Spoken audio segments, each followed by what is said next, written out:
Good evening. Welcome back to Triggered to Transform. Today is day 38. Okay. 38.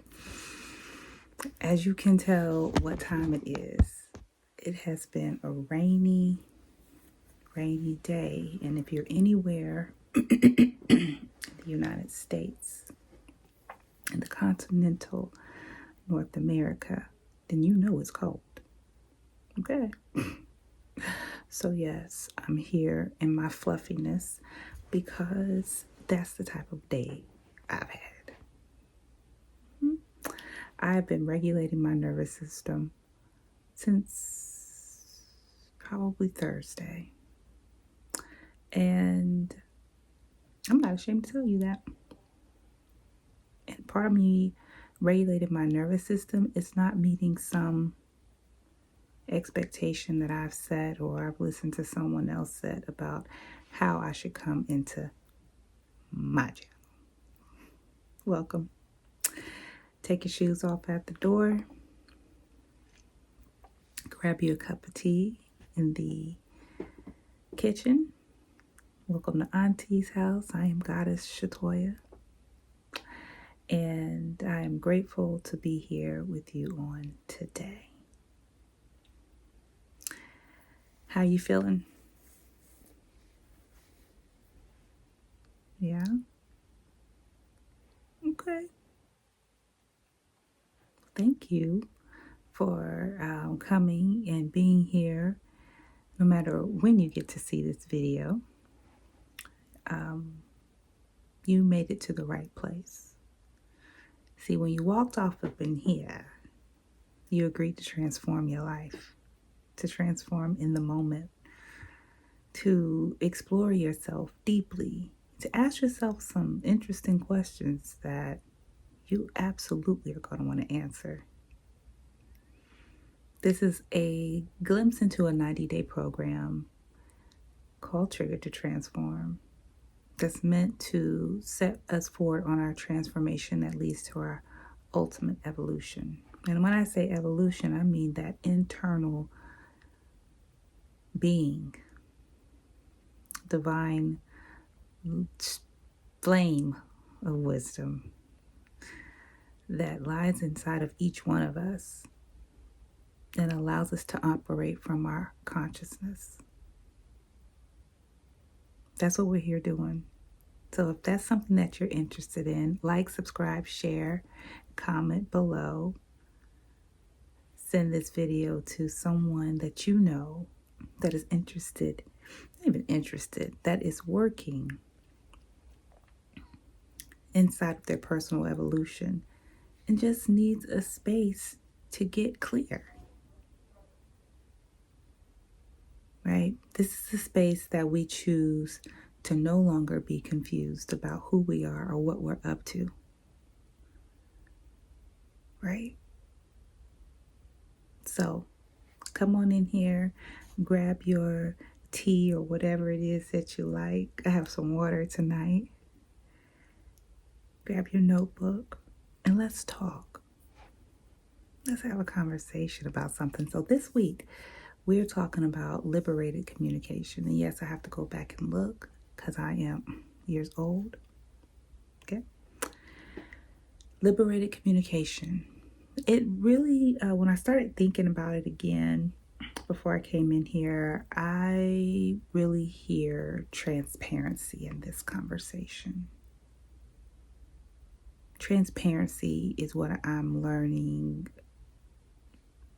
probably forevermore. But how to sit in my transparency.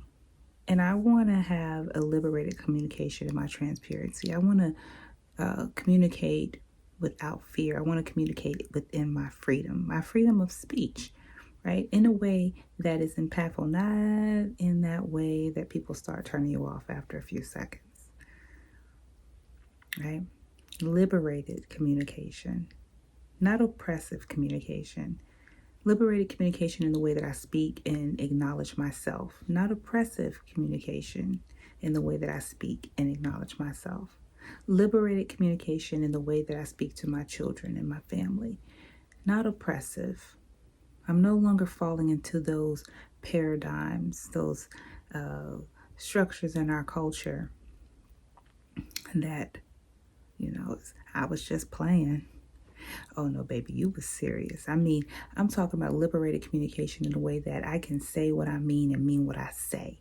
That I can stand on business, that I'm not just flapping my gums because it sounds good, that if I say that I'm going to do it, then that's what's going to happen. And I'm going to be the one to make sure with it. I'm talking liberated communications. Okay? We're no longer talking about what does not work. And if we are talking about what does not work, we're also coupling that with what needs to occur, what action needs to occur in order for it to change. See, this is where transformation turns into transformative action. Right? Let me do something about it. Transformation can happen without the chrysalis breaking open, right? Just because the butterfly goes in doesn't mean he's coming out. Oh, you thought all of them oh, okay. Well, no. Just because a caterpillar goes in there does not mean that he makes it through the process or she makes it through the process to become the butterfly. Something might eat it. The wind may blow too hard and dislodge it. The animal might come play with it. It's no guarantee. But those that make it, what is the distinction? So that's what we're talking about. Oh, you find out what the distinction is. See, I'm not here to answer all your questions, just like I don't have to get dressed to come here. I'm not here to answer all your questions. I'm actually here to create a space for you to become more curious in what it is that you're ignoring about who you are and what you're destined and divine to do. Okay? So today in day 38, do y'all want me to go over day 37? Okay, I'll talk about day 37 just a little bit. Yesterday, listen, okay, I said just a little bit because of what day 37 was about, over explaining. And if you were here on day 37, then you already heard this message. You already know what it's about, and you can fast forward 5 seconds, okay? But if you were not here for day 37, go over there and check out the video. And your recap is, we were talking about over explaining, okay? The over explaining detox. Simply say it one time. We're talking about concise language. Oh, I cannot wait to talk. I've had this conversation with this previous news anchor that I just discovered today. She used to be the news anchor in DC and surrounding areas. And then she moved to New York with her beautiful family.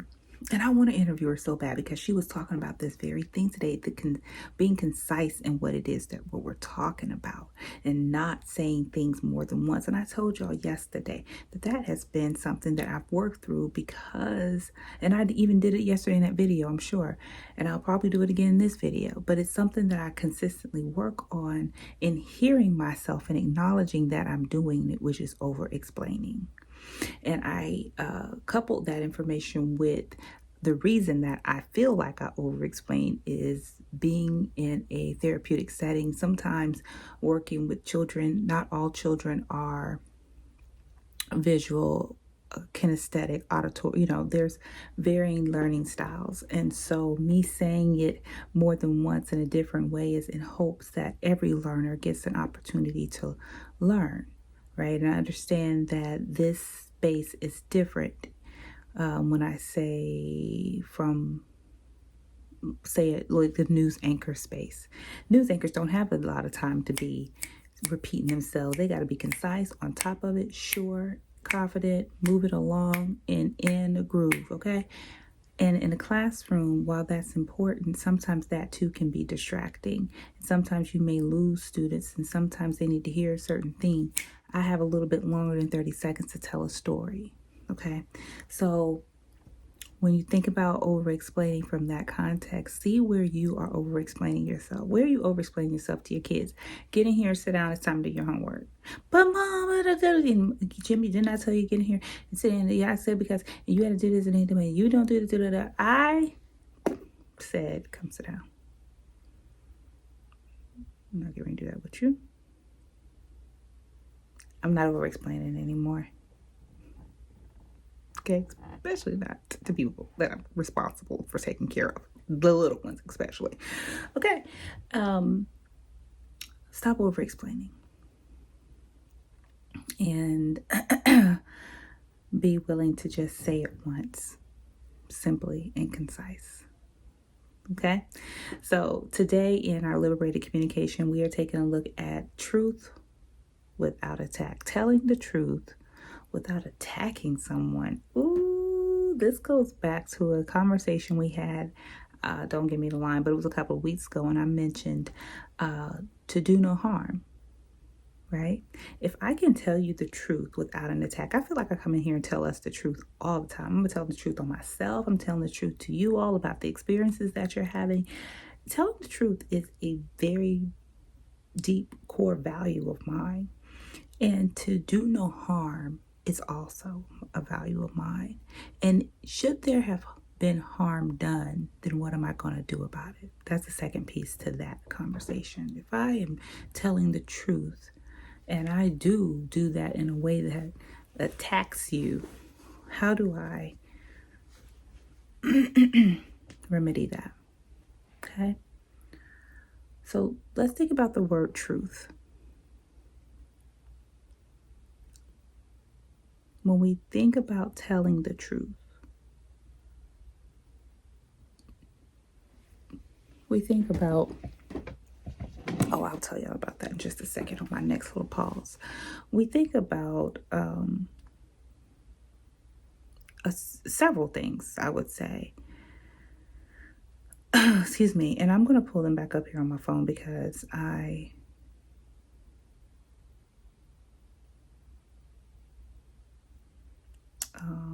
don't even remember what I named it. Okay. Excuse me, y'all. So when we think about telling the truth, we want to know what the truth means to us, right? We want to be very clear, is the truth that I'm getting ready to tell necessary? Who does this truth benefit? Does this truth leave space for growth? Or will this truth burn down everything that I know? And am I willing for that to be the truth? Can I accept the consequences of my truth? Now, sometimes it may feel like there is no consequence to your truth. Sometimes it may feel like it's just what it is. Just what it is. I'm just telling you like it is. Oh, is that so? Well, who says it is that way? You? Because there are several 100,000 other perspectives to go by, but it may be an option, right? Just because it's true for you, does it make it true for someone else?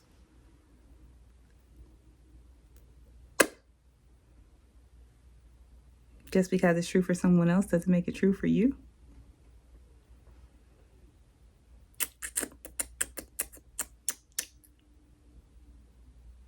Right? That's where you start to look for, am I operating in my truth? And what is my decision in that? I don't want to say intention. I'm really careful about that word intention. What is my decision in telling this truth? Am I doing it to hurt someone? And if I am, can I recommunicate it somehow where it's not as toxic?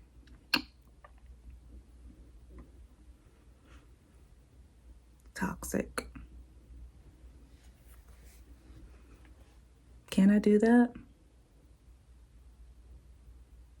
Can I be honest with myself and with the person that I'm communicating with, or with the people that I'm communicating with, so that my truth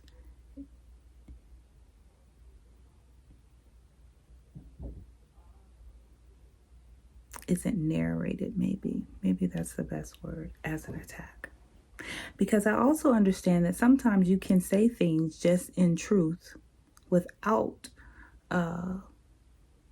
well, I'll say this: you can say things in truth with giving it a lot of thought and doing your best to operate within the integrity of your word, and a person still feels attacked.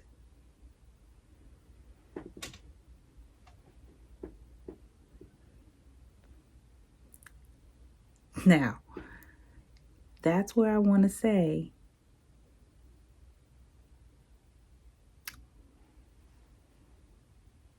sometimes you have to allow people to misunderstand you, because that is their walk and their lesson. You have to be okay. Right? If you're going to tell your truth without the attack, you're going to have to be okay with not being, how do I want to say that?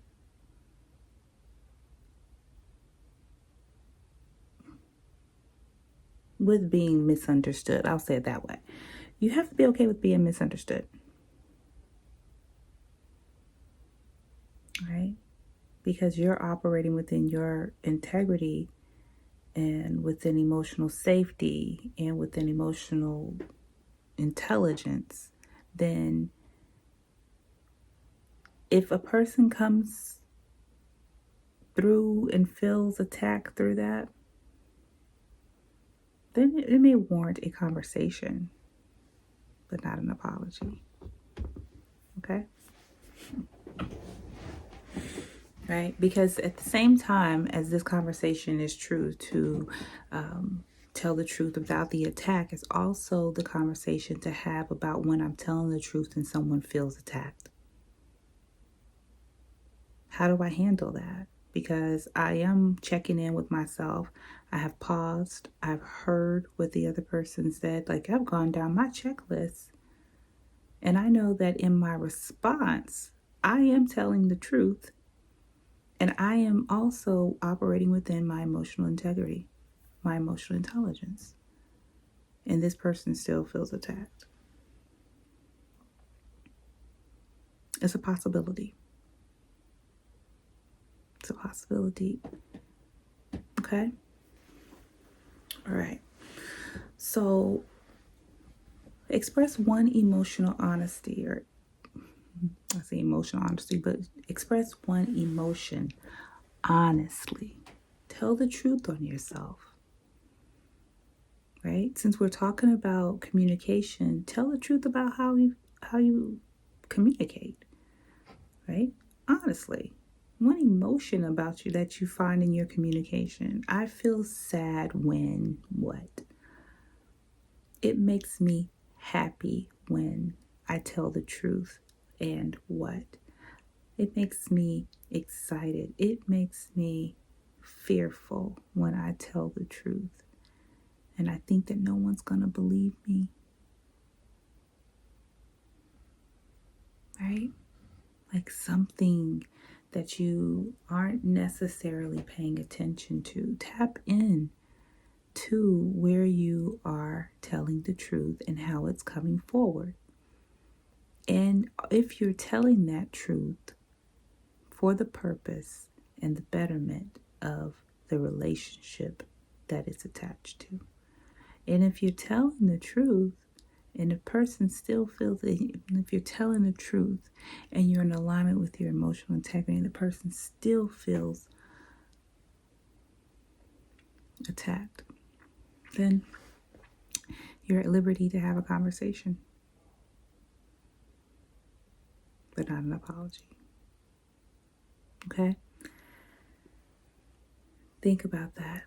Write it down, leave a comment, make an appointment with me, and let's really transform our triggers and support someone else in transforming theirs. I really hope that this conversation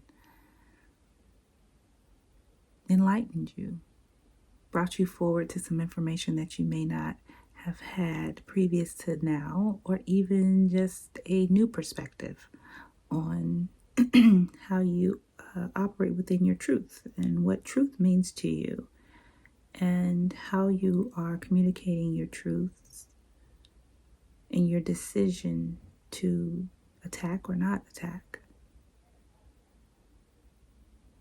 But you're amazing in everything that you do, and I'm so grateful that you continue to come into this space and grow, evolve, become more conscious, become more aware. I'm really proud of you. Keep coming back and bring a friend. Tell them to come on over. Auntie's house is big and there's plenty of room. Remember to take your shoes off at the door. There's some socks in that drawer. Okay? Hope you enjoyed your tea. Hope you enjoyed your time with me. I enjoyed my time with you, and I will see you all tomorrow. I am Goddess. Goddess is all I am. I am the many. I am the one. You all be well.